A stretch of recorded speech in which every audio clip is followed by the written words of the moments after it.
Hi everybody, I'm Edward and welcome to Chateau Crowley.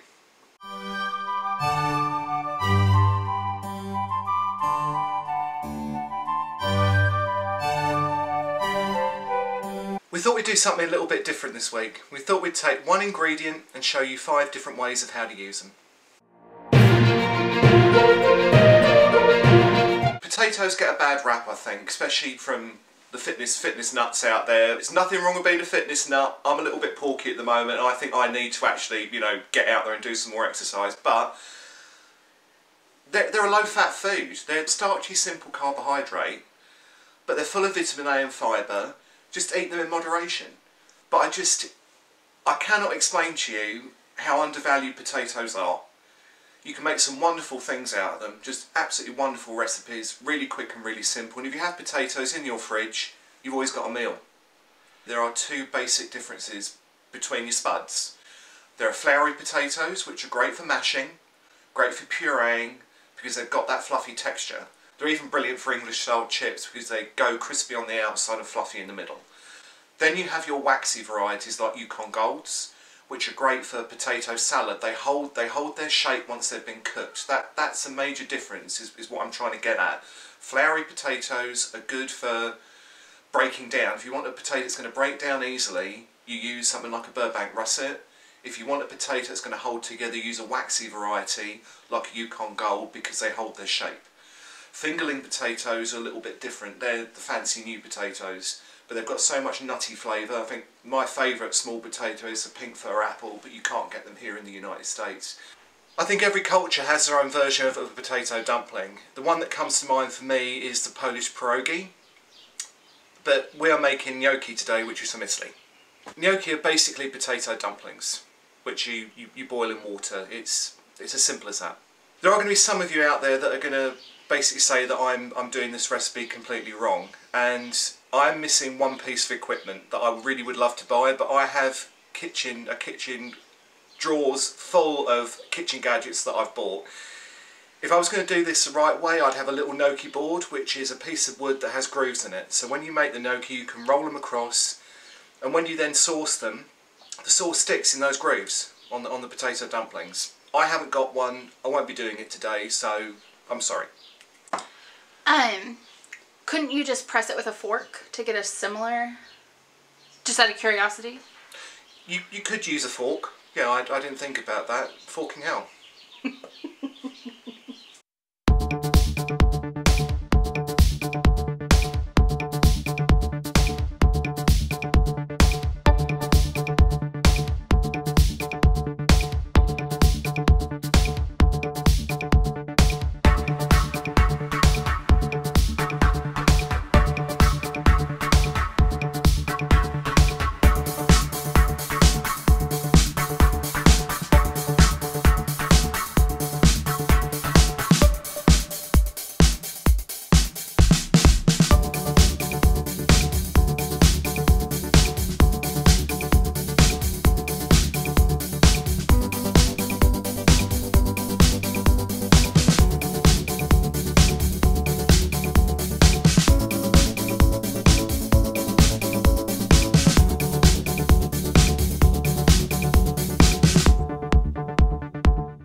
Don't want to overwork it. Do not overwork this at this time because we're now going to need this. If you overwork it, they're going to be really tough. You want them light and fluffy.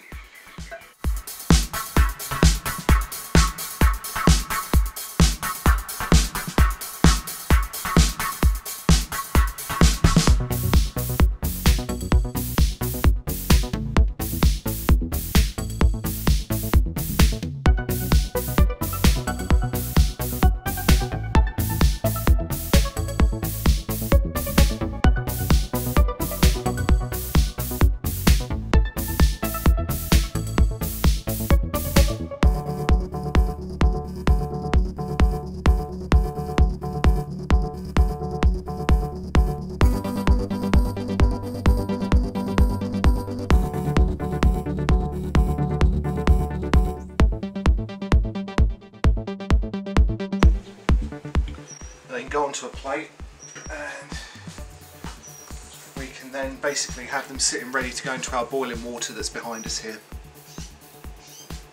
So I got my boiling salted water on the go whilst I was rolling the dough out, so it's nice and hot, and it's a rolling boil now. You don't want it that vicious though, so I'm just going to turn that heat down ever so slightly. The whole point of boiling these first, instead of just putting them straight into the pan, is you're setting their structure. You're dropping them into the water, they're cooking, they're setting and holding their shape, and then you're putting them into the pan to sauce them. And the other thing I did was I got my other pan here warm.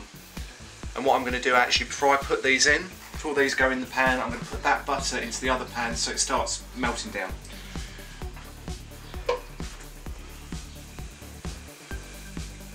And also, actually, we can put our sage leaves in there at the same time into that butter.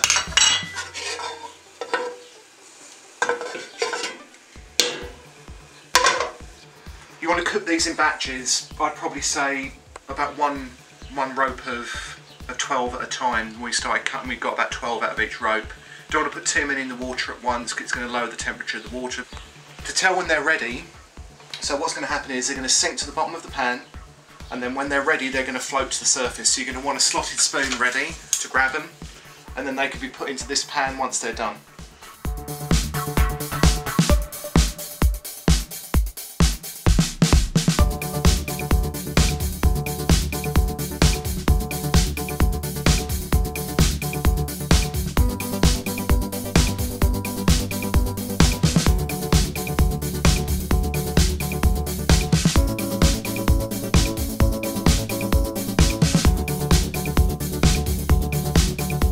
That's the kind of colour we're wanting to go for. They're not going to be overtly golden, they're going to be just lightly golden. That's what you're looking for. And what we're going to do now is we're going to throw all this cheese in. All this cheesy goodness. It's 4 ounces of Parmesan.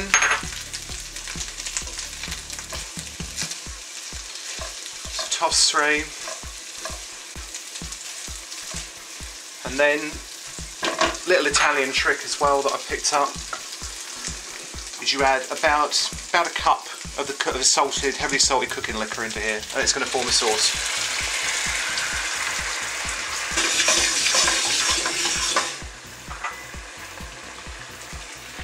So you've got butter and cheese and sage and gnocchi,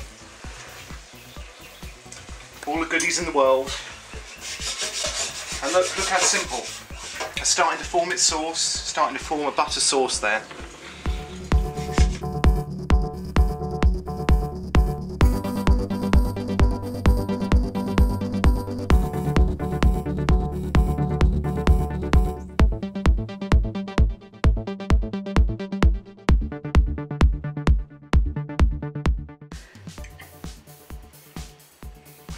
I mean,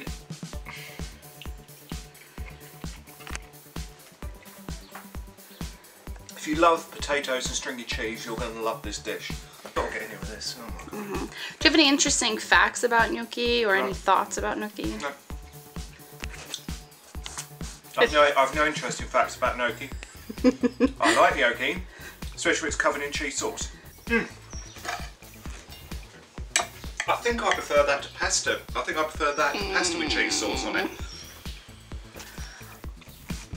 Oh my God. I make no apologies. I make no apologies for this food being really fattening, because it is.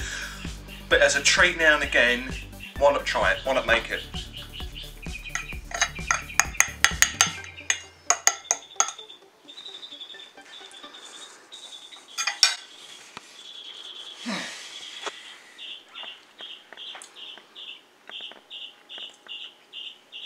You know, every chef has that magical moment, a bit like that film Ratatouille, where he's tasting the soup and he goes back to childhood, or goes back to that moment when he first tasted something. That has 100% brought me back. It's the first time I tried gnocchi when I was probably 14, 15. And it's just, yeah, it's taken me right back to there, right back to that point. Yeah. If you liked this, go to our channel. Whew, sorry, I'm just being a bit emotional here at the moment over this plate of food. I'm getting all misty-eyed and emotional over it, and it's really bad. But when was the first time you ever had gnocchi? I was probably about 14 or 15, I think. And it wasn't in Italy. I've never been to Italy. That's one place I really still need to go. But we had some really good Italian restaurants where I lived in the UK. Dino's was my favourite one in Ware, but that's no longer there anymore. But that's probably the first time that I had it properly cooked by a chef instead of coming out of a little plastic packet or from the freezer section. It blew my mind the first time I tried it. So if you like this gnocchi recipe but you want to see more of our potato recipes, why not go to our YouTube channel, and while you're there, please subscribe.